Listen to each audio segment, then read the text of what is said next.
Ya, materi yang pertama ini akan dibawakan oleh satu praktisi ahli kita, ya, yang sudah sangat pengalaman di bidangnya. Beliau sudah kurang lebih more than 25 years kalau nggak salah ya di bidang ini ya. Nah, siapa sih beliau? Penasaran apa sih materi yang akan dibawakan sore ini? Nah, teman-teman, kalau sudah siap boleh kasih reaction jempol atau apa gitu, konfeti apa gitu, biar kita tahu kalau semua teman-teman sudah berada di sini, sudah standby dan siap untuk belajar secara santai. Oke, cakep, cakep, udah ada semua. Baik, nah siapakah beliau? Beliau ini itu sudah sangat pengalaman.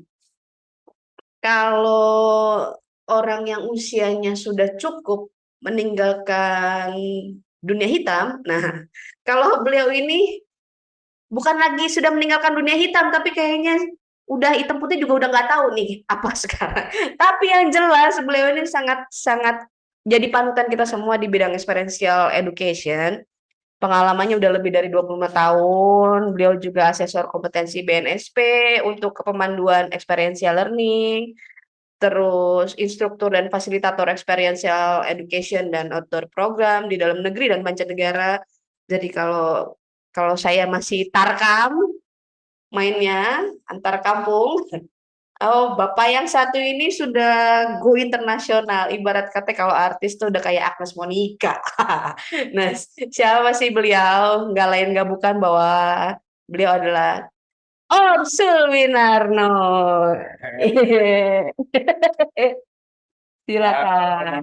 Sore teman-teman. Assalamualaikum warahmatullahi wabarakatuh. Salam Sore sejahtera. Pak Sul. Selamat sore, Mas. Oke. eh ya, saya masih ini dada saya duduk. Deg-degan ya Om ya. Enggak terlalu banyak pujian. Ada terlalu banyak pujian ya. Oke. Ya, sebelumnya ini saya mau sapa beberapa teman yang kayaknya lumayan familiar. Ada Stan, situ Stan. Lalu ya yang dari Solo masih ganteng gitu, Mas Zaki itu. Ya. Halo Pak Sul. Lalu eh, ada senior saya sebenarnya, itu belum senior saya. Senior. Oh, itu Kang Mul, Mas Mul. Dan, Oh. nah, tapi saat ini kesibukannya luar biasa.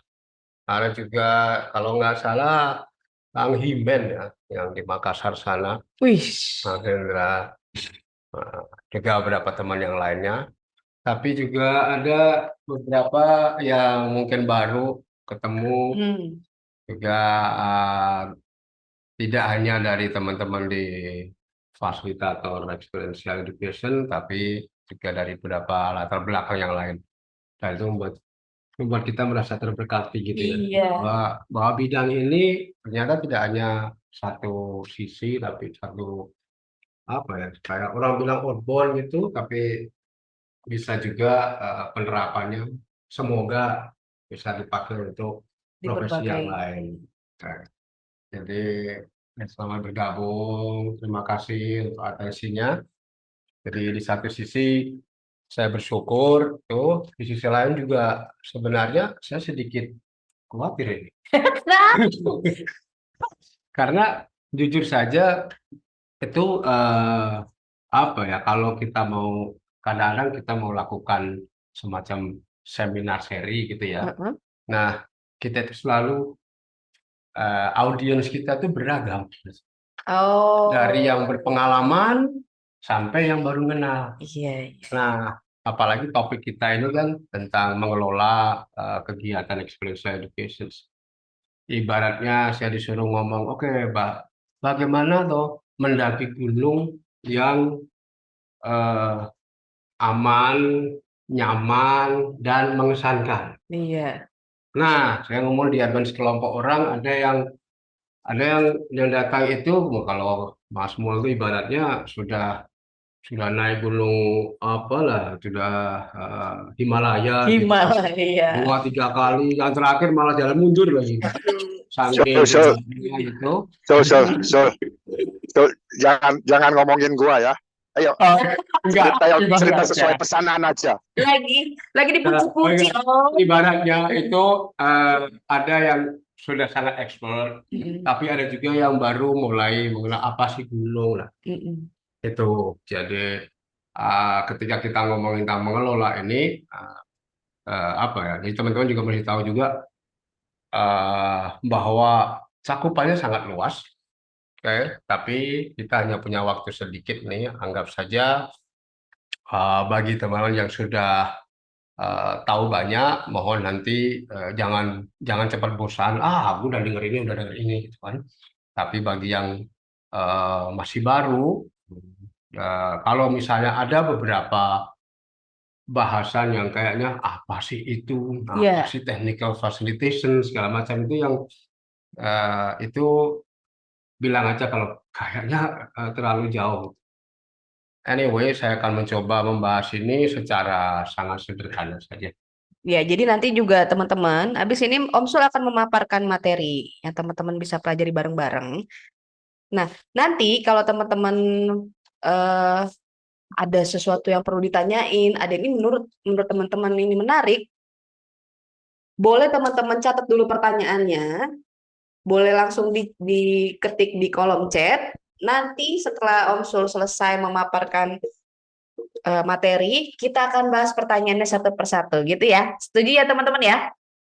Kalau setuju boleh kasih jempol. Nah, cakep. Sekarang silakan Om Sul. Ya, baik kalau gitu. Oke, bahasan kita itu tentang experiential education. Jadi eh, secara umum definisinya adalah bahwa itu kita suatu program gitu ya, suatu program yang menggunakan pengalaman nyata yang disengaja. Oke, jadi kalau mungkin teman-teman dari asosiasi sebelah, asosiasi kita yang udah terbiasa dengan definisi yang katanya itu adalah pengalaman nyata yang direfleksikan, ya nggak apa-apa. Ini menurut versi saya gitu.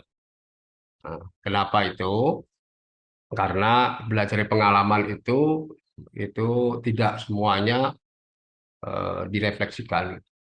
Gitu. Jadi, nah itu tadi latar belakangnya nggak apa ya kita akan kadang-kadang itu ada juga klien yang mengatakan eh, kita itu tiap tahun outbound, tapi ya nggak ada perbedaannya. Jadi, Itu aja itu gitu. aja, itu aja. Main mostrep lagi, Itu mostrep lagi. jadi entah itu anak TK maupun sudah apa ya manajer senior mainnya maju maju Opposite lagi, opposite lagi. gitu.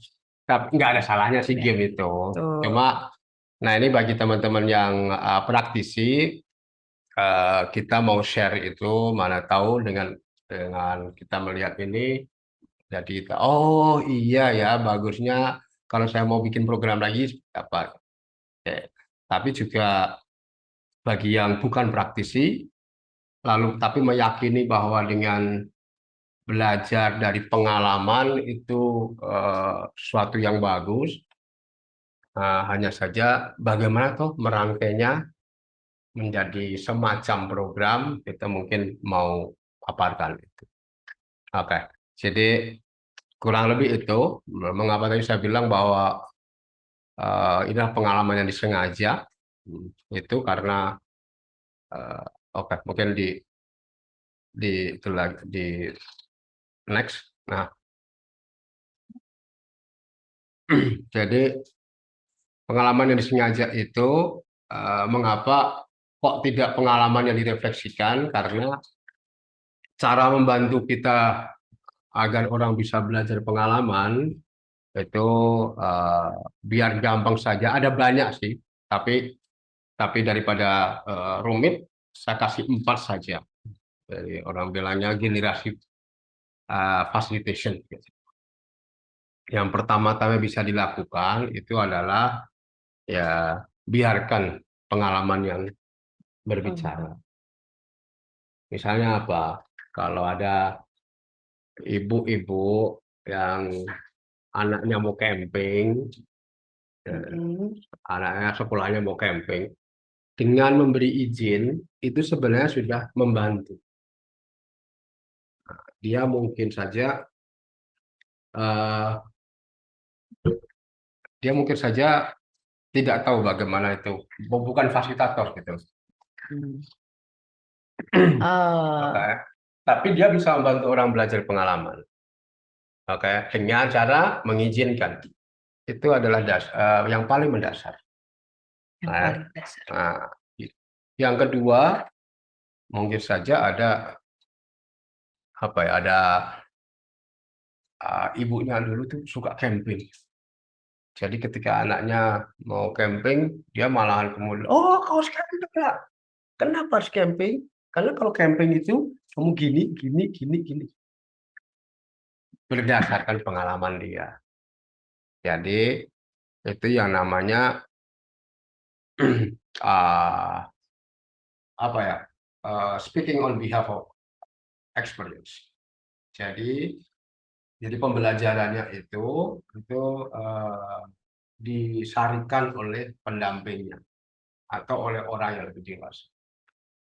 Nah, yang ketiga adalah tadi kalau biasanya praktisi atau orang yang sudah paham bagaimana melakukannya. Salah satu ya itu namanya debriefing. Debriefing adalah melakukan refleksi terhadap pengalaman tersebut. Itu. Nah, dari tiga ini, mengapa yang terakhir biasanya kalau membantu pengalaman belajar adalah belajar yang direfleksikan. Itu. Ada lagi yang keempat, itu adalah dengan memberikan framing. Ini kadang-kadang kalau anak mau piknik misalnya, atau studi tour, guru-gurunya pinter. Dia sudah pernah piknik, dia sudah ada survei. Jadi sebelum anak-anak piknik, dibuatkan jurnal, dibuatkan apa ya, pertanyaan-pertanyaan atau tugas-tugas yang nantinya mengarah ke hasil akhir studi tournya seperti apa. Jadi namanya kalau di experiential education namanya framing atau direct front loading. Bahasa kerennya gitu. Ada beberapa cara yang lainnya, tapi mungkin kita skip aja karena bagi saya yang sering dilakukan sebenarnya adalah 4 itu.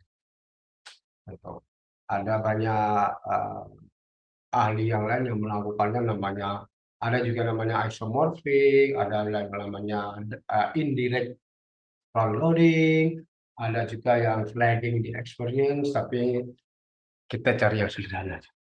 Oke, kalau bisa disederhanakan kan ngapain dibuat kan? Iya. Kalau saya Oh. kalau yang bisa susah, kenapa dibikin gampang? Oh, salah, salah. Iya.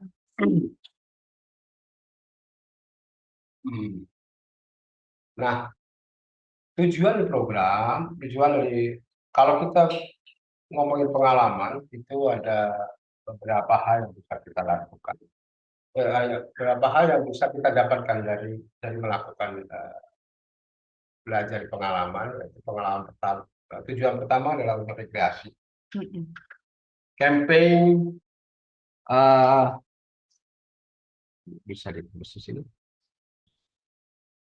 Jadi sorry kalau saya misalnya rekreasi. Program rekreasi adalah yang tujuannya mengubah rasa. Yang kedua program edukasi. Edukasi itu ya kalau anak-anak camping tidak hanya buat senang-senang aja, tapi memang mengubah knowledge dari yang tidak tahu menjadi tahu. Kadang-kadang sekolahan itu memindahkan kelasnya dari ruangan ke alam misalnya. Sehingga tidak hanya pengetahuan tapi juga perasaan anak lebih happy. Oke, ada program pengembangan karakter.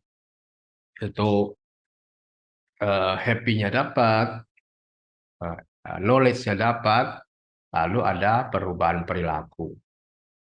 Lalu juga untuk terapi.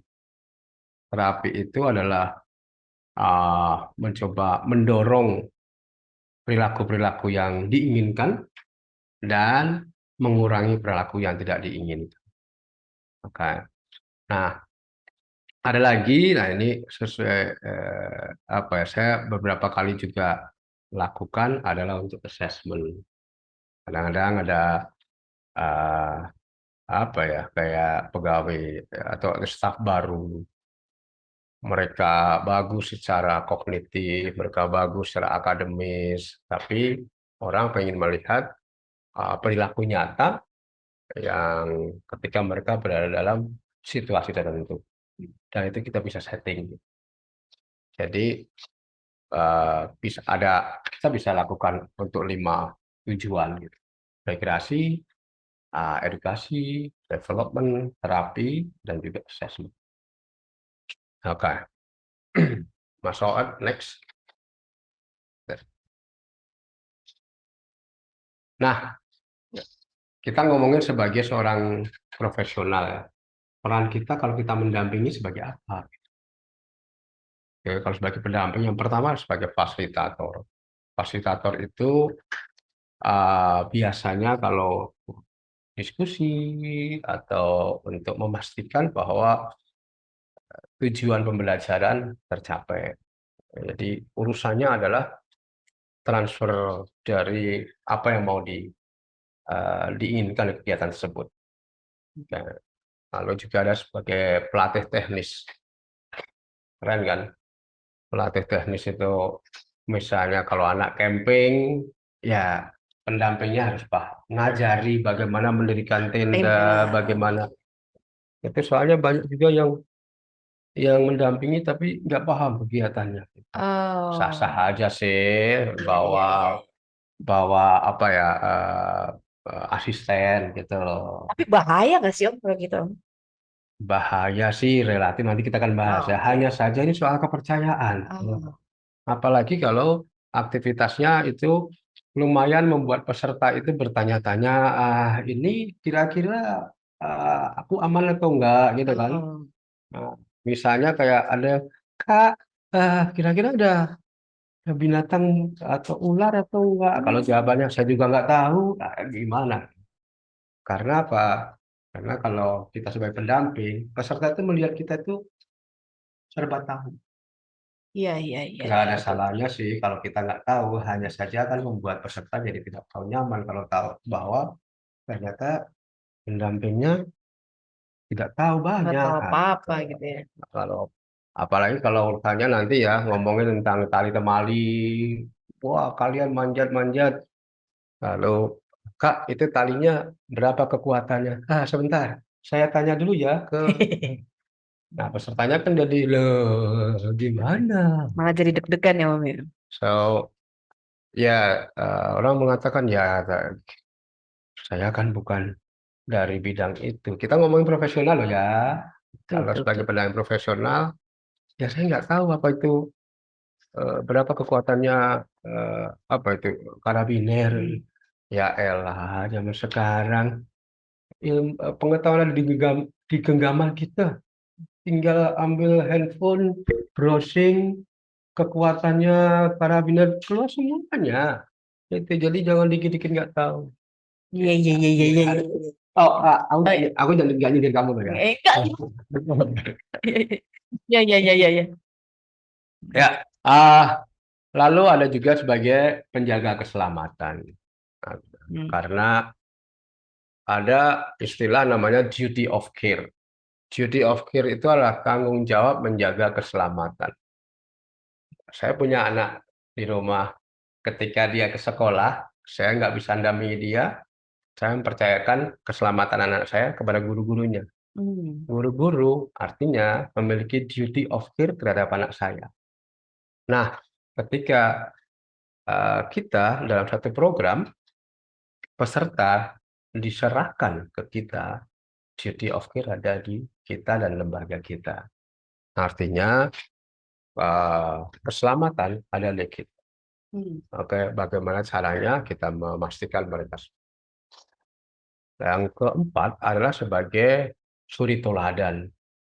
Kita menjadi pendamping, apalagi kalau programnya itu tentang karakter building, ngomongin perilaku yang bagus-bagus, peserta akan melihat kesesuaian apa yang kita omongkan dengan apa yang kita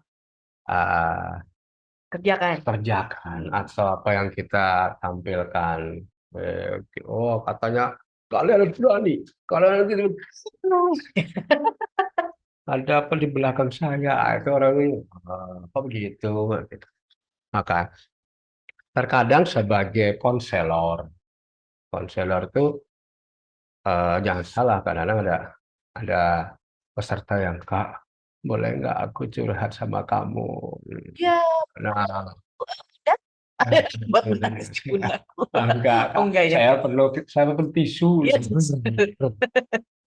Nah, itu ketika mereka merasa bahwa kita dekat sebagai profesional. Mereka ada beberapa hal yang mereka mau sharingkan. Oke. Tapi juga sharing itu juga ada beberapa koridornya. Artinya ya apa ya? Dalam pekerjaan kita, eh, saya yakin teman-teman yang berlatar belakang psikologi juga untuk urusan konseling, urusan apa ya sharing itu ada norma-normanya juga. Salah satunya ya janganlah hanya one in one situation di tempat yang tersembunyi atau apa gitu, karena orang akan lain-lain.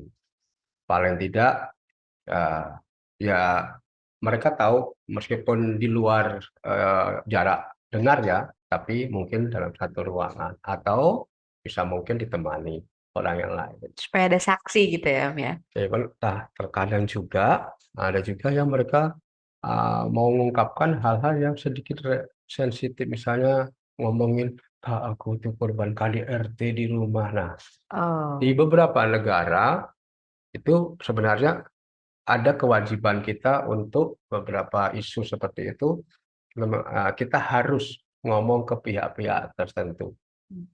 Ya, atau mengatakan, Kak, aku udah 5 kali loh mencoba untuk bunuh diri. Nah, misalnya kayak hal seperti itu. Tapi, nah, itu kita sebaiknya tidak menampungnya sampai hanya kita, tapi mungkin kita akan mengatakan, oh Dek, ini untuk masalah seperti ini, nanti aku harus meneruskan ke gurumu atau ke beberapa orang yang terkait dengan ini. Apa kamu masih cukup nyaman atau tidak? Kalau dia nggak nyaman ya sebaiknya jangan. Kalau nyaman ya oke. Artinya dia udah ngomong bahwa kamu akan nyampaikan. Itu kalau sebagai konsul. Beberapa hal ini lumayan normatif sih ya.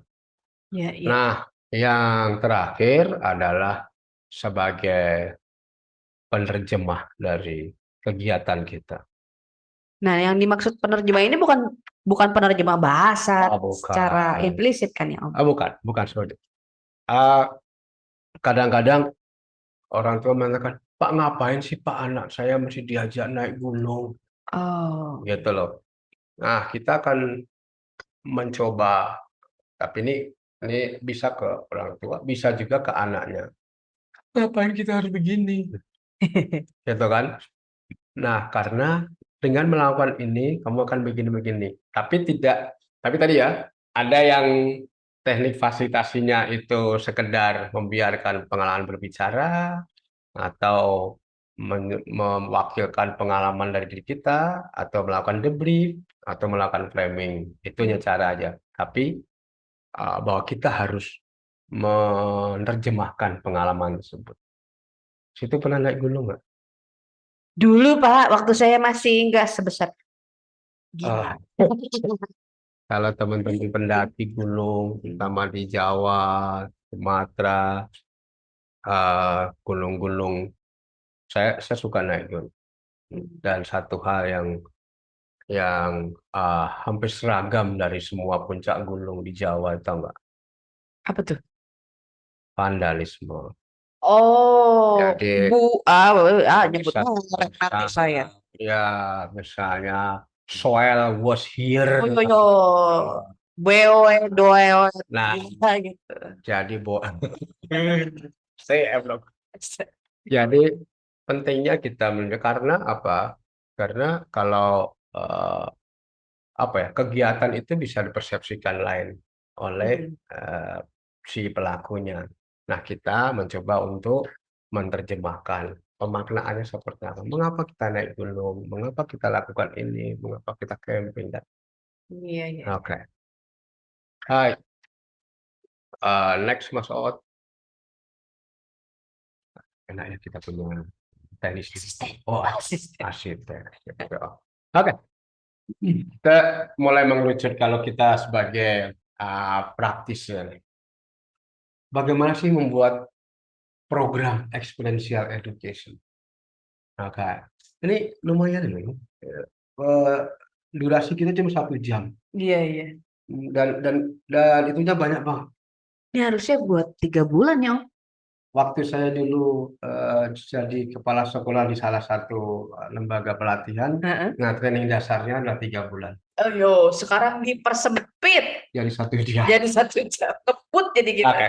Jadi maaf kalau saya ngomongnya terlalu cepat, teman-teman. Oke, tapi nggak apa. Kita coba sederhanakan. Panduan buat program itu ada 2, kontennya dan alurnya. Oke, kita coba lihat konten program. Kontennya kalau saya banyak, tapi kita sebut aja dengan kata kasih. Oke, pekerjaan kita sebagai pemandu kegiatan experience education itu apa tuh? Saya memberikan kasih. Biar mudah dicerna. Nah, kasih ini adalah singkatan yang KAS 3 KAS itu adalah sebenarnya muatan dari apa yang kita berikan, yaitu knowledge, attitude, dan skills. Oke. Jadi kalau camping, apa sih yang mau knowledge apa sih yang mau diberikan ke anak-anak? Attitude apa yang mau diberikan? Skills apa? Nah, sehingga dengan gini kita akan bisa membuatnya. Oh, aku mau ini. Apakah perlu skills anak-anak untuk memasak? Nah, kalau anak-anak memasak, attitude apa yang bisa kita berikan dari kegiatan memasak tersebut? Pengetahuan apa untuk bisa aktivitas tersebut? Jadi selalu ada 3 komponen itu. Saya mudahnya biar ada banyak dikata kasih. Sebenarnya itu adalah objektif saja, bisa macam-macam gitu lah. Bisa aja. Iya, bahwa bisa tentang integritas, bisa institutionally accepted gitu. Itu kalau anak masuk pegawai baru masuk ke kantor baru itu kan biar diterima sebagai lembaga, atau biar lebih independen, artinya dia punya kemampuan, kompetensi melakukan sesuatu. Sebenarnya tujuan program yang nggak harus iri, tapi biar jadi kasih. Maksudnya jadi kasah atau dikasuh. Nggak usah jujur-jujur amat tuh. Dan habit adalah medianya atau cara kita menyampaikan materi-materi itu. Mengapa habit? Ada pengulangan-pengulangan. Kalau misalnya tadi dengan cara memasak, attitude-nya itu biar lebih punya tanggung jawab, lebih punya. Nah, materi ini bisa aja nanti pengulangan mungkin dengan aktivitas yang lainnya. Bisa pakai game dan muatan yang sama. Sehingga kalau kita punya waktu 3 hari membuat program, ada kebiasaan yang dibangun. Jadi kita ngomongin tentang keseluruhan program, mau 1 hari, mau 3 hari, program paling lama yang pernah saya desain adalah 3 minggu, 24 hari. Ngapain aja 24 hari? Dengan melihat Pesantren terus itu, iya, dengan kita masukkan materi-materinya lebih mudah. Nah, tantangannya adalah 24 hari ngapain aja, Bu? Nah, kita lihat ke yang selanjutnya adalah tahapan programnya. Tahapannya itu ada ada pembekalan, ada fase pembekalan, fase pengujian, fase penguatan. Tuh, jadi mau program 3 jam, mau program 3 minggu, kalau saya biar lebih mudah, saya desain menjadi 3 tahapan ini. Oke, tahapan pembekalan itu di awal-awal program. Teman-teman yang biasa ada ice breaking, oke, ada hai, halo, halo, hai. Iya, iya. Itu tahapan pembekalan. Membuat struktur tentang aktivitasnya seperti apa. Bahkan kadang-kadang sebelum peserta datang, kita ada briefing dulu. Itu bagian pembekalan. Begitu datang, opening, kita kasih, oh selamat datang. Selamat datang aja sebenarnya itu membawa mereka ke dalam situasi pelatihan kita. Itu bagian dari pembekalan. Ada juga pembekalan teknisnya.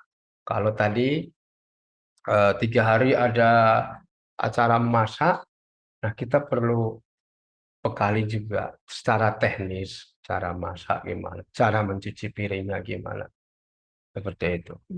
Saya dulu 24 hari, ada banyak juga yang saya beritahu. Oke, sampai sini kayaknya masuk akal ya. Oke. Masuk, Kalau masuk. sudah begitu, salah satunya adalah biasanya peserta itu diajak berkomitmen di ice breaking atau mungkin ada game awal dan mereka diminta untuk berkomitmen. Bahkan ada juga yang di beberapa tempat itu membuat bendera, Iya. bendera Logo, nama logo. kelompoknya sama nilai-nilai apa yang akan menjaga kelompok tersebut. Nah itu ada di bagian awal. Sesudahnya bagian pengujian. Jadi pengujian ini adalah aktivitas-aktivitas yang menguji komitmen awal tersebut. Misalnya kadang-kadang kita ada inisiatif games, misalnya main apa ya, spider web, memasuki atau lewat ladang ranjau ditutup matanya, ngomong tentang komunikasi, ngomong tentang bagaimana mendukung kawan. Itu pada sisi ini, karena kita melihatnya bahwa inilah adalah sesi yang krusial. Kita sebagai fasilitator kadang-kadang berharap tidak semuanya berhasil dong. Biar ada yang dikoreksi. Kan kita bisa duduk diskusi. Katanya di awal-awal kalian saling support, komunikasi. Kok gamenya gini? No, itu kurang lebihnya gitu. Tergantung durasi kita. Kadang kalau kita menggunakan petualangan, gitu, kita bisa aja gunakan yang petualangan pendek.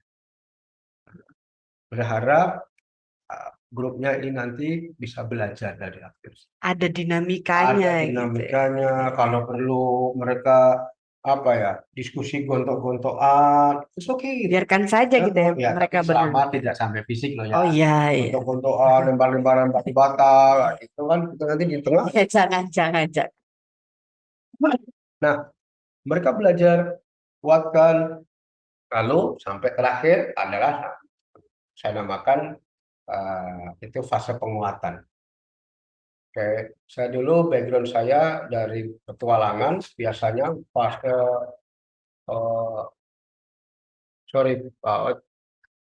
fase terakhir. Jadi fase penguatan. Fase penguatan itu adalah kalau kita lakukan final activity, final project. Kalau di petualangan final expedition. Kita kembalikan lagi Expedition itu adalah- tahap sebelumnya gitu, Om. Kenapa? Kita kembalikan lagi mereka menjadi satu grup besar gitu. Enggak juga. Nggak harus. Oh, enggak harus. Nggak harus. Kalau memang tergantung ya. Tergantung kalau itu bagus untuk bridgingnya. Oh, kalian tadi kan sudah di grup kecil-kecil. Sekarang kalau kalian memegang komitmen itu berarti kita akan kuatkan di grup besar. Itu bisa. Cuma kalau terkadang saya dulu areanya cukup luas ya, selalu di Jatiluhur, satu kelompok di sini, kelompok yang lainnya 5 kilo jauhnya dari situ, kelompok lainnya. Nah, kita bisa lakukannya tetap dalam grup kecil-kecil. Gitu. Oke. Sampai sini kayaknya lumayan. Oh, Tapi kebayang sih, maksudnya selama ini yang di lapangan itu gamesnya bukan cuma games aja ternyata ya, memang ada what behind-nya gitu. iya. Oke. Bisa kita lanjut lagi ya? Bisa, masih. Baik. Terkait dengan kegiatan itu ada banyak sih yang kalau kita melaksanakan kegiatan itu lumayan banyak. Nah, lagi-lagi biar sederhana, kita fokus di dua hal. Dua hal yaitu secara teknis kita akan ngomongin tentang mengelola resiko kegiatan. Lalu ya di satu sisi yang kedua adalah mengelola perilaku peserta. Mengelola perilaku peserta ini yang sebenarnya tantangan utama dari ini. Tapi kita lihat dulu mengelola resiko kegiatan. Yang sering terjadi kalau kita briefing, misalnya ya, kita nawarkan ke sekolah, kita kadang-kadang ada wali murid atau orang tua murid yang lumayan khawatir melepas anak-anaknya camping dengan lembaga Orang lain sosial gitu orang ya. lain. Nah, kita diminta datang, mereka dan banyak sekali pertanyaannya. Salah satunya, Pak, ngapain sih? Eh, ngapain sih anak saya dibawa ke tempat yang berbahaya? Saya kayak gitu loh. Nah, jawaban kita ya harus memastikan bahwa memperlihatkan kita itu profesional. Jawaban yang umum, ya namanya juga hidup, ya kalau nanti ada apa-apa, eh, nggak usah gitu, nggak usah fasilitator itu. Ibu sebelah juga akan ngomong gitu, apa bedanya? Jadi kalau kita sebagai fasilitator, kita perlu menjelaskan mengapa harus ada resiko, lalu benarkah kita itu membawa anak-anak ke tempat yang berbahaya. Nah, coba ini penjelasannya adalah bahwa pertama kita perlu jabarkan dulu bedanya antara kata bahaya. Kalau bahasa Indonesia mungkin hampir sama ya bahaya. Cuma kalau bahasa Inggris sebenarnya agak beda. Ada hazard, yaitu adalah sumber bahaya Oh, atau inherent risk, risiko yang sudah ada di sana. Api ya itu pasti. Ah, tergantung panas. besar apinya, tapi tetap aja kecil. Sekecil apapun api tetap Tetap panas. panas. Mau tak Oh iya iya iya. korek, Iya. nah kan tetap aja panas. Panas. Karena itu sumber bahaya. Oke, air yang dalam menenggelamkan, itu memang sumber bahaya. Nah, itu harus kita bedakan dengan resiko bahaya. Resiko adalah potensi kehilangan atau kerugian atau terkena dampak dari sumber bahaya tersebut. Itu dua hal ini dulu. Karena apa? Karena kita akan berbicara dengan resiko. Oke? Iya, iya. Nah, terkait dari jenisnya, resiko itu ada tiga. Yang pertama adalah resiko di angan-angan. Dan itu kadang-kadang Oh. banyak. Wah, anak saya tiba masuk hutan. Hutan kan penuh dengan kalau gini. Jadi langsung Iya, banyak. hutan kan Sebenarnya ada singanya. ada. Padahal hutan Indonesia Iya. ada singa ya. Iya, Iya, iya, iya. itulah. Dibawa masuk hutan berarti pasti ketemu binatang. Kalau ketemu binatang malah seneng gitu. Sekarang hutan-hutan kita mana ada binatangnya gitu kan. Ih, takut. Jadi itu adalah resiko yang ada di persepsi. Dan Oh, itu banyak. Oke, main uji nyali. Situ mau duduk di sini semalaman dengan lampu dimatikan semuanya. ntar saya lambaikan tangan ke kamera aja Itu om kalau kayak dia. gitu. Jadi tingkat resikonya, tingkat ancaman bahayanya itu bisa tinggi, bisa rendah berdasarkan persepsi orang. Oke. Yang kedua adalah memang real risk namanya. Itu ada resiko yang memang benar-benar ada. Dan kadang-kadang resiko itu nggak selalu disadari. Oke. Oh, Sehingga perlu justru kita yang pengalaman itu yang perlu untuk melihat itu namanya assessment resiko. iya. Jadi dan resiko ini selalu ada. Ini memang bisa ada dan kita bisa prediksi eh, misalnya oh itu api ya. Api ya kita bisa bisa gunakan resikonya sampai seberapa akan mengenai. Yang ketiga adalah residual risk. Residual risk itu kurang lebih resiko yang masih tetap ada meskipun kita sudah membuat persiapan, sudah membuat antisipasi sedemikian rupa bahwa resiko itu masih tetap ada. Nggak mungkin yang akhirnya jadi risk free gitu, bebas dari resiko itu, ya kita nggak boleh jumawa gitu ya. Masih tetap ada. Artinya kita perlu membuat plan A, plan B. Itu jenis resikonya. Kalau resiko berdasarkan sumbernya itu ada 3, yaitu manusia, alam, dan alat. Oke, itu sumber faktornya. Kira-kira dari faktor manusia, faktor alat, faktor lingkungan. Ya, kira-kira yang paling sulit untuk diprediksi itu faktor mana? Jujur nih Om ya, Ya. jujur nih ya, sejujur-jujurnya. Kalau menurut saya tuh faktor manusia tuh. Manusia tuh paling unpredictable. Bener gak? Ya. Oh betul. Banyak orang mengatakan ya faktor lingkungan alam dong yang paling sulit ditebak. Bagaimana kalau tiba-tiba hujan? Bagaimana Kelihatan kan? Iya. hujan nggak tiba-tiba? Oke, kita bahkan bisa Tiba-tiba tuh jatuh cinta Om Su. memang ada sih. Kalau ada misalnya yang salah satu gempa yang itu misalnya orang bilang pergeseran lempeng bumi, nah itu tuh mungkin hal itu khusus ya, itu mungkin nggak bisa diprediksi. Tapi hal-hal yang lainnya itu bisa diprediksi. Makanya dengan kecanggihan sekarang di HP saya bahkan ada itu untuk weather forecast. Perkiraan cuaca. Dan Iya. cuaca. Saya dulu pernah di Amerika. Nah, tahun 2012 ada badai Sandy. Badai Sandy itu badai yang menerjang pantai timur waktu itu, mulai dari Pasifik, Boston, New York, dan saya ingat waktu itu 2 minggu sebelumnya itu Presiden Obama tampil di TV. Oh, God bless America. Iya. Selamat malam. Saya di sini untuk memberitahukan hal yang penting bagi warga ini. Mirip ya. 2 minggu dari sekarang akan terjadi sesuatu. Di sebelah kanan saya ini ketua BMG, di sebelah kiri saya ketua BNPB. Silahkan. BMG-nya Amerika, saya lupa singkatannya apa.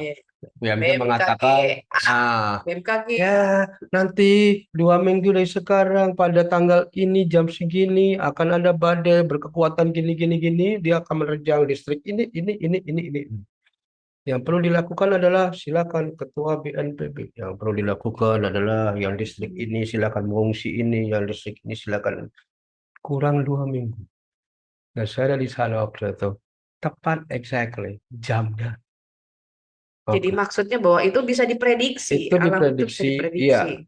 Nah, kalau kadang-kadang kalau kita ngomong itu, wow itu nyalain Jumawa. enggak, itu bukan soal itu.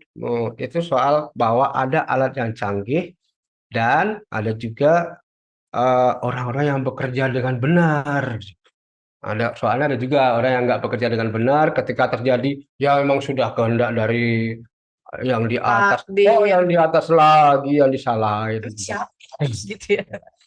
Artinya dari sisi lingkungan itu lumayan bisa diprediksi. Kalau kita teman-teman ngomong lagi ke ini ya, ada faktor lingkungan, faktor alat, dan faktor manusia. Jadi 3 faktor ini yang bisa kita lihat kalau penyebab dari resiko terkena kemalangan. Oke. Baik, nextnya adalah ini yang tantangan utama sebenarnya bagi para fasilitator lah, mengelola perilaku peserta. Bagaimana tuh peserta itu biar nuruti kita, guys? Gimana caranya, guys? Si goceng. Iya, kalau goceng.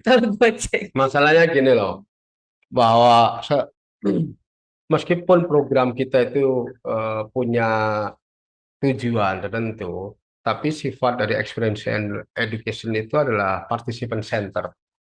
Jadi semua peserta itu penting. Nah, pendekatannya harus sana. Itu alasan pertama. Alasan kedua adalah beberapa provider punya SOP, punya prosedur. Tapi SOP, prosedur, lalu juga kebijakan, itu kebanyakan sifatnya teknis. Oke. Beberapa hal yang terkait dengan perilaku itu terkadang tidak bisa hitam putih seperti ngomongin SOP teknis. Itu Betul. perlu ya apa ya, kemampuan, Sense. Oh iya. sense bisa juga. Dan ingat, fasilitator adalah ujung tombak dari sebuah program. Mereka yang harus berinteraksi langsung dengan pesertanya. Jadi ini yang perlu dimiliki. Next Mas Oot. Jadi untuk mengelola perilaku itu kita perlu tahu faktornya ada 3. Faktor pertama dari program sendiri. Kalau ada kan program yang memang hanya fun dan relatif slack, sehingga kita kalau ngatur perilaku peserta juga susah, gitu kan. Pesertanya Iya. juga beda dengan program yang memang programnya kayak begini Ada terkelola, goals di ujung ada pasti goals, capai gitu ya. dan cukup serius gitu. Jadi faktor program sangat menentukan perilaku peserta. Tuh. Yang kedua, faktor lembaganya sendiri.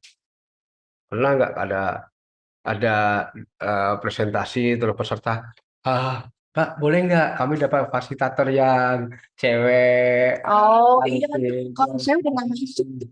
Nah, dari Lagi curhat. itu dia kan. Kalau dari lembaganya mengatakan untuk Bapak apa sih yang enggak? Iya. Ya, kalau udah begitu kan kayak kita mendorong fasilitator ke Nyarinya SPG itu mah, Mas Detektor. dari seperti itu, bagaimana kita bisa mengelola perilaku peserta? Artinya peran lembaga penting. Gitu loh. Jangan kalau ada apa-apa fasilitator lagi yang disalahin, padahal kebijakannya seperti itu. Tapi di ini kita nggak akan ngomongin itu ya. Kita akan ngomongin tentang yang ketiga, yaitu cara fasilitator mengelola peserta. Jangan diomongin Om Om. Saya suka kepancing emosi Om kalau kayak Itu tadi. dia, sabar. Sabar ya. Siap. Orang sabar itu pasti nyesek. Iya. Baik. Kemampuan fasilitator mengelola perilaku peserta itu ini teorinya banyak. Saya dulu belajarnya selama seminggu. Kita Ya, kurang dari kita 1 jam. Oke, saya bagikan dalam 3 menit. Biar gampang ada 3. Yang pertama pencegahan, yang kedua menanggapi perilaku, yang ketiga adalah memperbaiki keadaan ketika sesuatu sudah terjadi. Oke, prevention. Next Pak. Jadi cara melakukan pencegahan terhadap perilaku-perilaku peserta yang mungkin nanti mengganggu, kita lakukan tadi dalam program tadi ada pengkondisian, ada tone setting namanya, mengkondisikan peserta, mengajak mereka berkomitmen. Itu ada banyak trik-triknya. Kalau ini nanti mau dibahas ya mungkin semoga jelajah nanti membuat kelas lagi yang sebaiknya sih workshop ya kalau yang ini ya. Biar lebih itu mungkin lebih Betul. yang Biar kedua, lebih dalam gitu ya belajarnya. karena ini skills. Oh, Ada oke. skills. Ini saya lebih ke knowledge saja. Menjalin kedekatan profesi dengan peserta.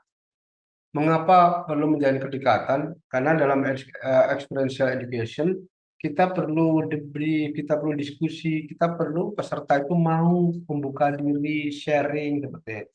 Sehingga kita perlu kedekatan profesi. Artinya ya kita pada saat aktivitas dekat, tapi ya nggak harus kemudian kita Butuh kedewasaan fasilitator juga buat ini ya, buat tahu harus ya, temenan di Facebook. batasannya di mana gitu ya. Oke. Nah, juga membekali peserta dengan kemampuan untuk menyelesaikan masalah. Nah, jadi Misalnya ya kita kalau terjadi nanti gontok-gontokan gimana Pak? Nah, ya salah satunya oke di kelompok ini jangan nanti apa-apa ke saya ya. Di kelompok ini mungkin kita ada leader. Nanti salah satunya leader perannya apa? Hal seperti itu salah satu membekali peserta kemampuan menyelesaikan masalah. Jadi ada banyak trik yang lain. Oke, next Mas. Tadi ini namanya tools untuk mengelola perilaku. Group Managing Behavior Tools. Nah, misalnya kita ada pembagian posisi. Kalau paling biasanya kan suka ada leader gitu kan. Kalau acaranya lebih kompleks atau pakai ekspedisi, ada juga navigator, ada juga time sweeper. Time sweeper tugasnya apa? Tugasnya memastikan peserta datang tepat waktu. Mereka harus membawa arloji. Nah, ini salah satu cara tools kita untuk mengelola perilaku peserta. Kita juga ada kan call response gitu. Hai, halo, hai. Ini udah cukup umum. Kan ada juga kalau saya sih kalau anak-anak muda gitu ya, saya juga oke. Kalau saya bilang yo, kalian jawab What's up? what's up man? Itu anak SMA suka. Iya. Oke. Atau kalau saya bilang air terjun, kalau dilakukan misalnya sekitar 50-an orang lagi ngomong atau 12 orang ngomong, saya bilang waterfall, nah, semuanya ibadah saya. Crowd control gitu Itu namanya ya. crowd control. Betul. Atau kalau banyak ya, saya paling nggak suka teriak-teriak. Ini tentang bagaimana kita menjaga energi ya. Betul. Energi mereka gede, kalau kita lawan nanti malah Iya. Jadi mendingan kita maintain energi. Kalau pada rame, bilang oke, yang bisa mendengar suara saya tepuk tangan 1 kali. Mungkin nggak langsung. Nah, yang bisa mendengar saya tepuk tangan 2 kali. Yang bisa mendengar saya tepuk tangan 3 kali. Ketika prolog semuanya, Apa tuh? Gitu. nah iya, kemudian tiba-tiba, oke, yang bisa mendengar saya tangannya di mulut dan tangan kalian di atas. Ketika saya gitu, tiba-tiba terkontrol. Yeah. Itu beberapa trik saja. Nah, kita ajarkan juga tool seperti itu. Oke. Lalu tools untuk kalau ada terjadi di antara mereka. Misalnya ada kita bilang hanya ada 1 orang yang ngomong di satu waktu. Karena kalau ada 2 orang ngomong, 1 orang pasti akan mendengar. Saya bilang daripada bilang aja props. Artinya people respect other people speaking. Keren banget. Sih, dapat contekan lagi. Atau ketika ada yang satu mengganggu gitu ya, perilakunya mengganggu gitu, suka nendang, suka gitu, sampaikan dengan CFR, complaint, feeling, and request. Kita bilang, yo, man, aku komplain karena kamu kalau jalan tuh suka nendang-nendang aku.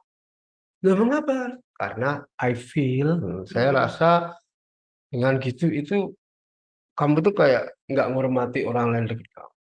Jadi ya saya request kalau kamu bisa juga kalau wah saya komplain karena kamu kalau makan bersuara. Saya merasa jadi agak mual gitu. Requestnya tolong dong. Itu kita bisa ajar. Jadi ada caranya di tiap-tiap. Ada banyak cara-cara seperti itu. Oke. Ada juga ya hopes and fears. Apa yang kamu harapkan dari pelatihan ini dan apa yang kamu khawatirkan dan kita sharingkan biar mereka tahu oh dia pengen ini. Dan kita bisa juga namanya red rules ya atau aturan yang tidak bisa ditawar-tawar lagi. Kalau kamu lakukan ini, maaf, kamu nggak perlu lagi ada di sini. Oke. Asal tahu aja saya tidak hanya sekali saya ngusir peserta dari pelatihan. Sometimes kita harus tunjukin. Saya karena apa? Tadi energi tadi ya. Kalau ada 12 anak gitu ya, ada 11 yang nurut sama kita, satu orang yang mandul daripada energi kita sedang Iya, sunyi, ke-drain. mendingan hilangkan aja, hilangkan dulu. Kasihan yang lainnya Oh, gitu ya. bisa juga kita bilang kamu itu behaviormu ya, perilakumu bukan orangnya, perilakumu tidak bisa diterima. Oke, Iya. itu karena kita menghormati mereka yang baik, yang baik-baik. Oke, next, oke, kayak kita respons. Ini kita sedikit lebih percepat. Maaf kalau agak terseret-seret ya. Respon itu ketika kita menanggapi perilaku yang tidak sesuai dengan itu, ya kita harus prompt ya. Kita harus tanggapinya secara cepat, adil, transparan, tapi tegas. Oke, Oke. dukung perilaku yang baik, kasih pujian mereka yang udah bagus.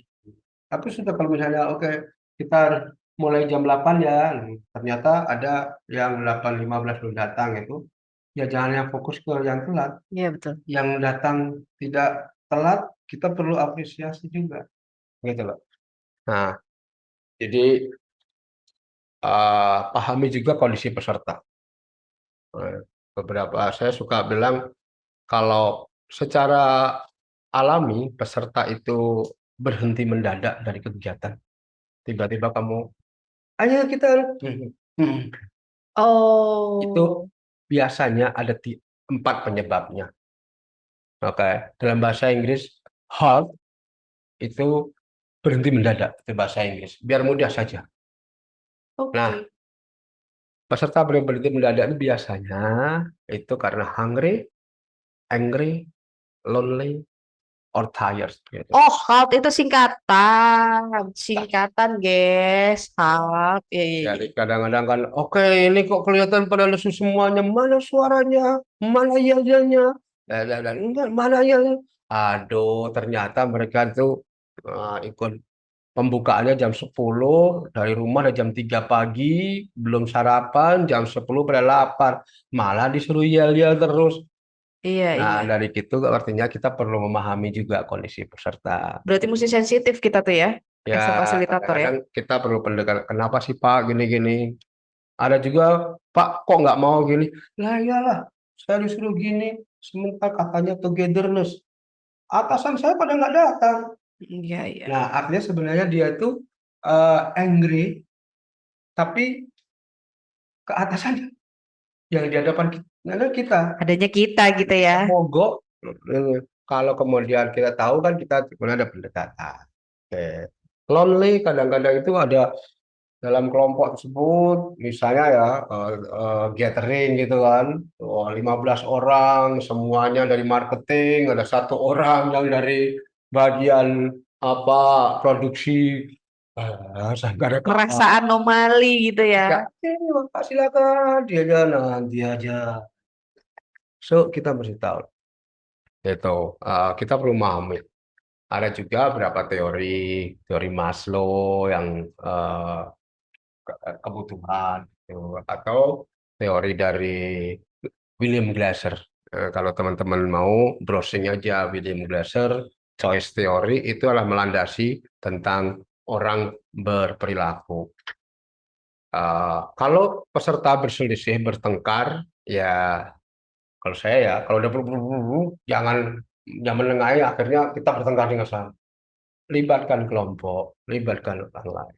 Iya. Oke, terus tawarkan bantuan sebagai penengah. Oke, prioritaskan solusi. Next, Pak. Nah, bagaimana kalau terjadi? Terjadi kita perlu memulihkan keadaan. Maka bijaklah membuat prioritas. Oke, jadi, kalaupun harus memberikan sanksi, pastikan sanksi itu bagian dari teachable moments. Bagian dari kita itu memberikan pelajaran. Bukan kita itu memberikan sanksi ke pelakunya, tapi sanksi ke tindakannya. Kalaupun dia kemudian marah saat itu, nggak apa, mana tahu begitu sampai di rumah dia, oh iya ya, saya menerima kemarin dihukum itu berarti memang benar karena saya gini. Itu masih aja bisa. Artinya kita perlu melihatnya bahwa bahwa oh sorry, aku memberikan kamu sanksi atas perilaku yang ini, bukan karena aku nggak suka kamu. Oke. Nah, kalau perlu, kalau untuk misalnya peserta mau udah ganti, apakah dia bisa terima atau enggak, kita bisa gunakan itu untuk sarana teachable moment juga. Oh masih mau masuk nggak? Iya, tapi tadi kamu gitu-gitu. Berarti kamu Oh, harus minta maaf. Saat minta maafnya juga, oke maaf teman-teman, ya sudah. Kalau saya biasanya, enggak dulu. Kau minta maaf karena apa? Ya, karena tadi aku gini. Mengapa itu salah? Itu bagian dari kita bisa mengajarkan. Ya, karena aku gini sehingga teman-teman gini. Sehingga dia tahu. Jadi minta maaf itu bukan sekedar apa ya kayak oke minta maaf beres sebagai orang beragama, masa kita nggak maafkan? Iya, itu nggak salah. Tapi kita lagi ngomongin sebagai fasilitator. Oke. nah ini masuk nih ke Eh, experiential learning itu banget dia. itu. Iya benar. Atau saya pernah membuat kontrak perilaku orangnya ya. Iya. Oke, kau pengen ini, teman-teman masih, ya tapi bagaimana nanti kalau dia melakukan lagi? Baik, kita buat kontrak ya, kita tuliskan. Dan itu lagi-lagi, saya berani ini dikasih hukuman kalau saya lakukan ini. Kenapa? Karena gini-gini, akibatnya gini-gini-gini. Itu juga bagian kita mendidik perilaku. Komitmen. Kalau ternyata dilakukan lagi, ya udah ada kertas nih, kau lakukan lagi. Gitu. Jadi kita perlu asertif dan tegas. Saya bilang tadi saya pernah mengeluarkan peserta dari pelatihan saya, ya tapi saya buat laporan dan saya minta 2 saksi Hmm. dari peserta juga, sehingga kita aman juga. Karena kita perlu tegas untuk menyelamatkan kita. Iya, iya. Itu Oke, yang kadang-kadang juga sulit posisi kita gitu ya sebagai iya, fasilitator ya. baik. Kurang lebih itu ya. Sebenarnya kita cuma 1 jam tapi udah agak Banyak molor. sih itu banyak banget sih. Oke, Coba oke. kita cek dulu nih teman-teman kira-kira dari semua materi yang kita dapetin ini apakah apakah gitu wah banyak banget ini dalam waktu yang sekian menit. Jadi makin bingung teman-teman. Nah, buat teman-teman yang ada pertanyaan, setelah ini kita akan buka sesi pertanyaan buat teman-teman. Jadi bebas pertanyaannya apa aja. Kita sepakatin dulu satu sesi, 3 pertanyaan, baru nanti kita jawab dulu. Kalau ada 3 pertanyaan, boleh diucapkan secara langsung, dibuka dulu mic-nya nanti. Ketika saya panggilkan namanya, teman-teman bisa buka mic-nya dan ucapkan pertanyaannya, sebutkan pertanyaannya. Nanti kita akan tampung atau boleh diketik di chat. Nah, kalau sudah 3 pertanyaan, baru nanti kita akan jawab pertanyaannya, kita diskusi lagi. Nanti baru kalau sudah clear, kita lanjut lagi ke 3 pertanyaan selanjutnya, gitu ya. Nah, kalau udah boleh, kalau teman-teman merasa sudah cukup paham, boleh tolong kasih reaksi biar enggak, saya kayaknya kesannya ngobrol sendiri gitu. Di mana nih orang-orang ini? Iya, oh ada masih. Terima kasih. Wah, Ternyata masih ada di sini. Good, good, good, good. Baik, kalau gitu 3 pertanyaan pertama sebelum mulai akan ada sesuatu dulu dari Mas Oot. Apa langsung aja? Langsung aja. Baik, 3 pertanyaan boleh. ini sejak tadi kita nyebut Mas Oot karena emang beliau yang di Yang belakang bantu kita. kita ya. Kita yang kelihatan, Iya. dan dia sangat berjasa gitu. Tadi udah kenalan mukanya Iya. ada. Tapi dia habis itu mundur belakang kamera. Baik, kalau gitu 3 pertanyaan pertama. Pertanyaan pertama dari Mbak Ninda. Oke, untuk menjadi seorang trainer atau fasilitator, apa saja yang dibutuhkan? Oke, pertanyaan pertama. Yang lain ada pertanyaan boleh raise hand atau diketik. Boleh raise hand terus nanti kalau raise hand mic-nya dibuka langsung sebutkan pertanyaannya siapa nih yang mau tanya nih. Oh iya, silakan Om Coach atau Mas Coach atau Kakak Coach. dari Jakarta boleh? Oke Kakak Coach, pertanyaannya boleh Kakak Coach? Oke, selamat sore rekan-rekan semuanya. Halo Ya. Mas Sul, lama tak jumpa. Iya, Mas Kucing. Nggak bosan kalau ikut up materinya Mas Sul ini. Pasti ada selalu yang baru. Mas Sul, Terima kasih, Mas. tanya dong. Tadi terkait dengan asesmen, boleh dong dibagi kisi-kisinya Mas Sul ketika Mas Sul berjumpa dengan klien gitu. Apa sih asesmen apa sih yang Mas Sul berikan ke mereka atau mereka Mas Sul dapatkan itu untuk kira-kira ini programnya yang cakep tuh ini nih sesuai values yang ingin didapatkan oleh si klien. Tips trik yang singkat saja Mas Sul. Terima kasih. Baik, kita tampung dulu Om Coach ya. Cap, Mbak, terima kasih. Nanti dijawab bersama-sama. Selanjutnya pertanyaannya adalah dari Mbak Dian. Bagaimana cara menentukan materi debrief yang tepat, Om? Materi debrief nih. Baik, sudah 3 pertanyaan. Gimana Om Sul? Mau dijawab? Oke, baik. Terima kasih sekali teman-teman. Yang pertama tadi dari Mbak siapa tadi? Mbak Oke, Ninda. Mbak India. Oke, apa saja yang dibutuhkan untuk menjadi seorang fasilitator? Betul. Baik. Yang pertama memang apa ya? Niat ya. Iya sih, awalnya dari niat emang. Gini, mengapa saya bilang niat? Lebih ke panggilan ya. Oke, saya udah tadi lebih 25 tahun jadi instruktur fasilitator. Oke, orang bilang, wah kegiatannya enak dong, ya, pekerjaannya asik. Tetangga saya itu semuanya pengen jadi instruktur loh. Yang anaknya Mas Om Sul bilangnya ke Om. Itu, jadi ditanya gurunya, oke, pekerjaan orang tuamu apa? Dia bilang dari guru, jadi tentara. Ketika anak saya jawabnya, kalau dediku pekerjaannya jalan-jalan dan tidur di hotel. Gitu. Oke. Mengapa saya bilang tadi perlu ini karena kelihatannya ini menyenangkan, tapi jujur saja kita itu kalau rekrut fasilitator waktu saya dulu di lembaga saya dulu kita rekrut mungkin 5 orang dalam 1 tahun rontok semua tinggal 1. Seleksi alam. Nah, seleksi alam bukan kita nyeleksi dulu. Artinya gini, kita membawa passion dulu. Oke, itu yang penting karena ini pekerjaan yang lumayan banyak tekanannya. Oke, di satu sisi, kalau Anda melihatnya sebagai sesuatu yang menyenangkan, itu Anda akan dapat rewardnya dengan melihat pekerjaan yang menyenangkan. Oke, sama seperti kita melihat bunga mawar. Kita lihat mawarnya atau durinya, Iya. gitu kan. Indah dipandang. Kalau lihat durinya ya duri.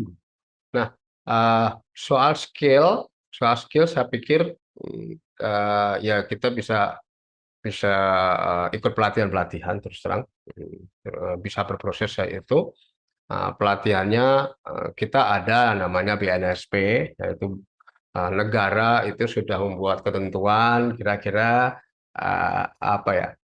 apa saja skill yang dibutuhkan oleh seorang fasilitator. Itu standarnya ada gitu ya. standarnya harus mengacu ke sana. Soal pelatihannya di mana banyak kok lembaga-lembaganya. Lagi-lagi saya nyebut Masmul, dia itu juga menyediakan itu. Ada juga banyak juga yang artinya ini pekerjaan yang lumayan bagus, lumayan menyenangkan. Skillnya knowledge-nya sama attitude-nya tadi itu ya pakai pelatihan. Iya. Oke, ada asosiasinya, ada asosiasi experiential learning. Anda mulai bisa mencari Searching ya, info info-info. situ. Maaf kalau jawabannya terlalu luas ya, nggak bisa spesifik, tapi itulah yang terjadi.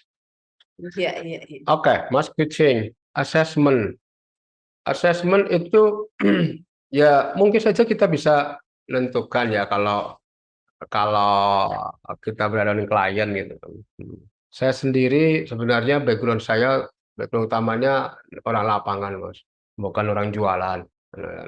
Cuma kadang-kadang saya diajak juga untuk ketemu dengan klien. Kalau Anda tanya ke saya, ya biasanya kita disesuaikan mencari info-info dari klien tersebut. Kalau sebuah perusahaan besar dia mau bawa kita, nah masa kita datang, oh, oke, kayaknya masalah kamu seperti itu. Nah, kayaknya kita mungkin nggak akan bisa seperti itu. Pendekatan utamanya adalah dengan justru kita mencari tahu dari mereka permasalahan-permasalahannya, lalu kita berdasarkan info-info atau selain itu ya kita bisa gather information, lalu kita bisa coba ya mencoba untuk mendesain sebenarnya permasalahan mereka seperti ini sehingga kita perlu mendesain suatu program yang seperti apa. Atau ya kita sendiri mendesain suatu program. Mendesain suatu program, kita jual sehingga itu jadi pilihan bagi calon-calon klien. Oh, saya perlu program yang muatannya ke arah leadership, atau muatannya ke professional development, atau lebih ke arah ke motivation misalnya. Nah, dengan begitu, kalau kita punya program yang udah segitu, artinya peserta nanti yang akan memilih. Itu jadi pendekatannya dua itu.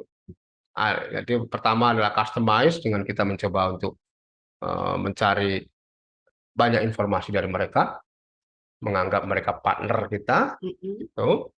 Nah, yang kedua adalah ya kita coba sudah membuat. Yang penting jangan sampai judgement ya Om ya.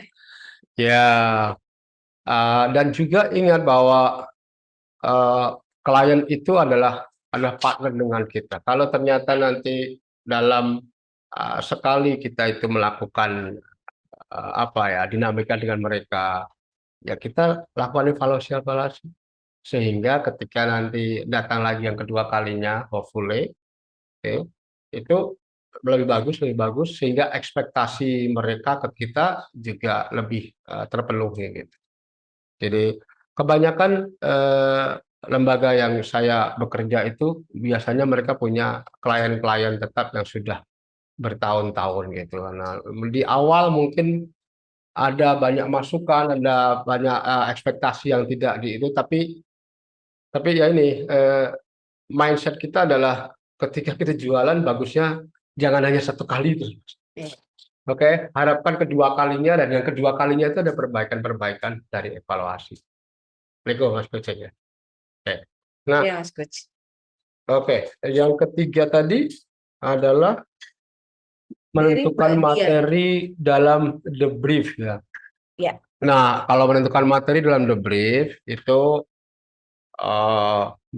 ya kita sesuaikan dengan akhir dari muatan utama pelatihan misalnya ya itu apa. Nah, the briefnya untuk apa ya, untuk pada fase apa kan gitu. Kalau fase-fase awal biasanya kalaupun the brief ya jangan kemudian selalu dikaitkan dengan oh bagaimana kehidupan kita, karena kadang-kadang ke aktivitas di fase awal ini sebenarnya adalah untuk membawa ke fase selanjutnya, atau kadang-kadang ada juga yang sebenarnya itu pembekalan untuk ice breaking, artinya lebih ke arah kesiapan mereka untuk ke aktivitas selanjutnya. Jadi kita mesti memahami aktivitas itu sebenarnya muatannya apa. Apakah memang muatannya sebenarnya hanya di awal-awal untuk membuat peserta nyaman, atau bagian dari tadi di trial tadi yang kita ada koreksi-koreksi peserta, koreksi perilaku peserta, atau justru di akhir kalau penguatan itu debriefnya bagusnya masuk sesuai dengan objektif dari program. Oh, jadi memang fasilitator harus paham juga ya Om ya. Saat kita memulai suatu debrief, kita sudah punya agenda di kita. Kita main hajar aja gitu. Oh ya, betul. Itu mengapa debrief itu ada fase ketiga, karena memang lebih rumit dibandingkan sekedar oke, aku beritahu ya maknanya adalah ini itu ya bisa aja, tapi lebih mudah dibandingkan kalau kita melakukan debrief. Iya. Kadang-kadang kan kita sebagai fasilitator cuman Normatif aja tuh debrief tuh. Ya, Gitu kadang kan? mulai ada outing dari pertama sampai akhir Itu aja. itu aja pertanyaan. Oke, Bapak, apa pembelajaran yang Iya. aduh. Dan jawabannya selalu sama tuh. Teamwork, saling percaya. Oh, udah pasti gitu dong. Saya itu Template. saya pernah belajar tentang materi debrief secara kreatif. Itu asik itu. Dan debrief itu tidak harus selalu duduk semua bercerita. Bisa saja debrief itu sambil apa ya, sesuatu yang pesertanya cukup terhibur, menyenangkan, bisa menggunakan objek tertentu, bisa itu kita namakan kreatif debrief. Tapi moga suatu saat kita bisa sharing. Nah, teman-teman tuh kalau yang mau belajar kreatif debit, abis ini nanti kita bikin sesinya kali ya. Nah, ada pertanyaan lagi? Oh, ada nih dari Mas Sigit Ibrahim. Izin bertanya, jika boleh membandingkan lebih baik mana? Klien pemerintah atau non-pemerintah? Tergantung, Om. Nanti yang jawab Om Sul ya. Baik, 3 pertanyaan. 2 lagi boleh? Siapa aja kalau mau langsung diucapkan boleh loh, tinggal raise hand, nanti kita sebutkan namanya, mic-nya dibuka boleh. Ada yang mau bertanya? Atau sambil nunggu yang lain tanya, coba Om Sul. Nih pertanyaannya Baik, Om Sigit nih. oke, mana yang lebih baik, baik pemerintah atau non pemerintah? Semuanya baik, Mas.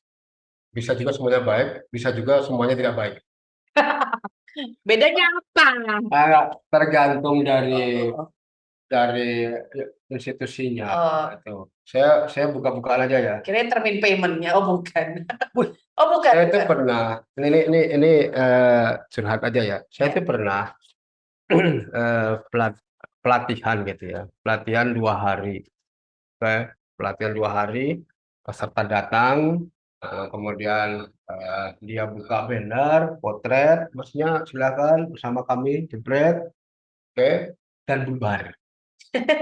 Oke, rupanya dia perlu laporan bahwa sudah ada fotonya, ada pesertanya, dan lumayan mereka 2 hari dapat uang saku, dan kami juga dibayar Iya, 2 hari. Dan saya beritahu kan, ini bukan orang pemerintah. Oke, Oh, tak. artinya saya nggak mau apa ya, terdikotomi atau membuat asumsi-asumsi. Kalau Anda tahu di daerah Gabung, Ciwidey, ada sebuah institusi namanya Kampus Karakter, itu punyanya Kementerian Perhubungan. Mereka mungkin banyak juga yang PNS, banyak juga. Tapi saya beberapa kali ikut pelatihan, mereka mereka punya program dan punya integritas yang saya respect banget.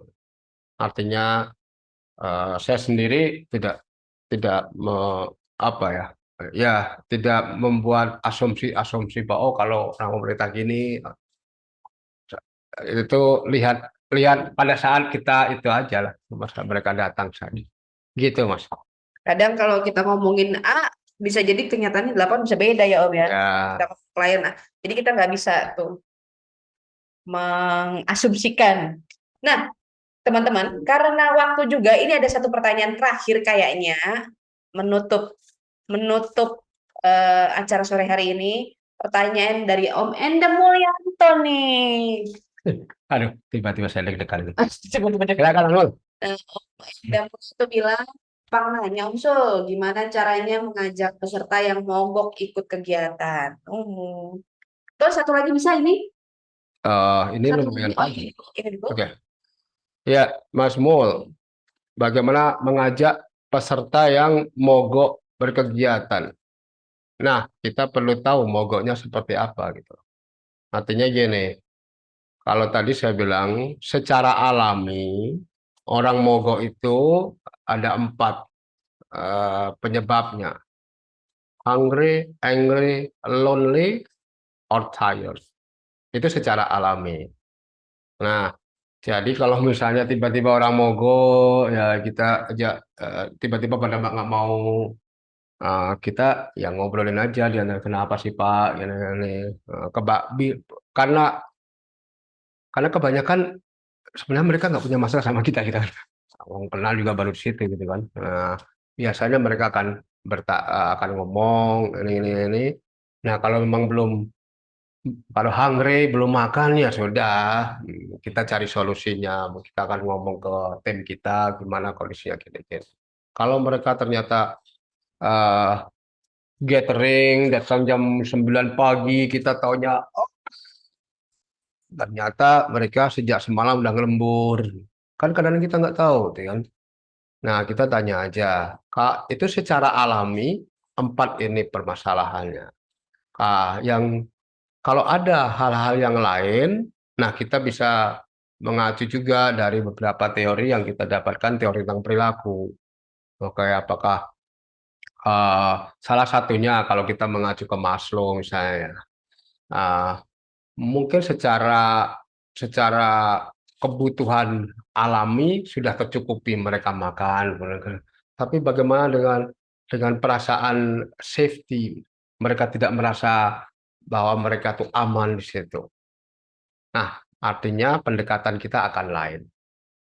Jadi, seperti aku bilang tadi, berurusan dengan perilaku, kita punya SOP, kita punya prosedur, tapi ini area yang lumayan banyak faktornya gitu. Nggak bisa hanya berdasarkan SOP kita lakukan. Kita perlu melihat pendekatan apa yang pada saat itu terjadi. Dari situ kita akan mengambil tindakan-tindakan. Begitu, Mas Mom. Iya. Nah, Om Sul, emang cukup menarik sih, apalagi buat kita-kita fasilitator nih. Materi-materi kayak gini emang cocok banget buat pembekalan kita nih. Tapi sayang banget, Om Dian Setiawan, karena waktu sebentar lagi sudah mau buka puasa, jadi kita hold dulu pertanyaannya ya, nggak apa-apa ya. Nanti buat PR-nya Om Sul, mungkin nanti di suatu saat Om Sul bisa jawab. Memang pertanyaan apa tuh? Itu bagaimana kita tahu apakah program yang kita buat sesuai dengan pasar yang ada. Oke. Nah, tapi masalahnya sekarang Oh, mau buka puasa. Ya. kita, mohon maaf ya. Nah, sebelum kita istirahat untuk buka puasa, jadi teman-teman ada tes yang bisa teman-teman isi. Kalau tadi di awal ada pre-test, sekarang ada post-test yang teman-teman bisa isi. Linknya ada di chat Zoom atau nanti juga di-share di WhatsApp group. Nah, teman-teman, kayaknya sekarang kita mau istirahat dulu nih, karena juga waktu membuka puasa. Tapi jangan lupa teman-teman, nanti malam kakak-kakak sekalian masih ditunggu kehadirannya karena masih ada sesi malam. Pukul nanti diinformasikan di grup ya. Nanti diinformasikan di grup. Nah, tapi sebelum kita bubar, jangan bubar dulu, jangan bubar dulu. Ada informasi yang mau Oot sampaikan habis ini, oke? Ada informasi dulu dari Oot. Nah, Om Sul, terima kasih banyak materinya. Terima kasih teman-teman. Oke, sudah cukup bersabar dengan saya. Iya, Oke. luar biasa. Dan mudah-mudahan materinya bisa jadi pengayaan buat kita gitu ya. Oke, sip. Terima kasih, Om Sul. Oke. Terus Terima kasih, Mbak. kita sambut lagi, Om.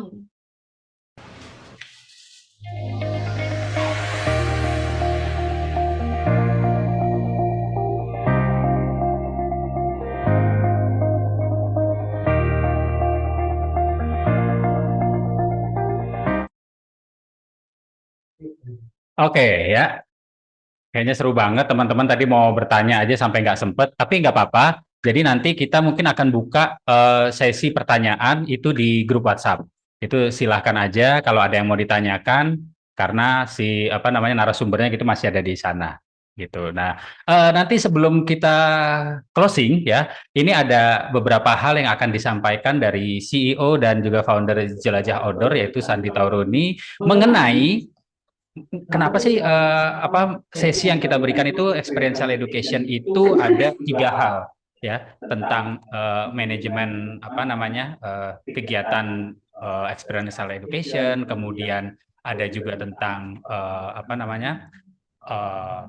first aid ya atau tanggap darurat dan juga nanti tentang sustainability gitu. Jadi langsung aja setelah ini silahkan Mbak Sandi Taruni. Oke, kedengeran ya suara saya ya? Kedengeran, Mbak?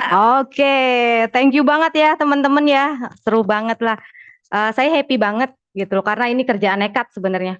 Kerjaan nekat yang kita yakinin dan kita komit, ini akan kita lakukan gitu. Jadi saya tadi nggak sempet ngerangkum gitu loh. Kenapa sih 3 tema yang kita luncurkan di seri yang pertama ini? Karena nanti insya Allah akan terus bergulir gitu. Di sisi pengelolaan, di sisi safety, dan di sisi sustainability. Karena kita bergerak di bidang pengembangan sumber daya manusia salah satunya. Ini Om Sul bolak-balik. Jadi aku pengen teman-teman dan kita semua akan terus berkembang dan tetap kuat dari sisi 3 pilar ini. Karena kalau pengelolaan kegiatannya sudah kurang tepat, pasti akan ada hal-hal yang kurang baik hasilnya. Kedua, kenapa safety? Karena kita harus melakukan kegiatan luar ruang yang cukup beresiko. Itu yang krusial adalah dari sisi safety. Dan ini masih banyak lah gitu ya, yang masih sangat kurang mementingkan poin ini. Yang ketiga, sustainability. Ini saya benar-benar sesuatu hal yang bukan yang baru sih, tapi diperkenalkan ke dunia kita ini, saya rasa ini cukup baru gitu. Karena kita bekerja dan bergiat dan cari duit di alam. Kalau memang banyak kegiatannya yang di luar ruang. Nah, kalau alamnya rusak, kalau apa yang kita datangi itu sudah rusak, itu di mana lagi kita bisa bergiat gitu. Jadi kenapa 3 ini yang kita keluarkan? Jadi teman-teman juga kita sebagai fasilitator, sebagai provider, sebagai business owner dan lain-lain, saya ingin menularkan 3 sisi ini. Jadi teman-teman saya harap tetap ikut serta di sesi 2 dan 3, dan nanti untuk sertifikat juga akan keluar 3 untuk pengelolaan, safety, dan sustainability. Jadi 3 sesi ini teman-teman harus, bukan harus sih, tapi kami harap tetap hadir seperti itu. Nanti setelah kegiatan juga selama sebulan WhatsApp group akan tetap kita buka, kita bisa berdiskusi di situ dengan narasumber akan saya masukkan di situ, kita bisa sama-sama berbincang di situ untuk berkembang bersama-sama. Itu aja sih yang mau sampaikan. Terima kasih sekali lagi. Sampai jumpa di sesi kedua dan ketiga. Ciao.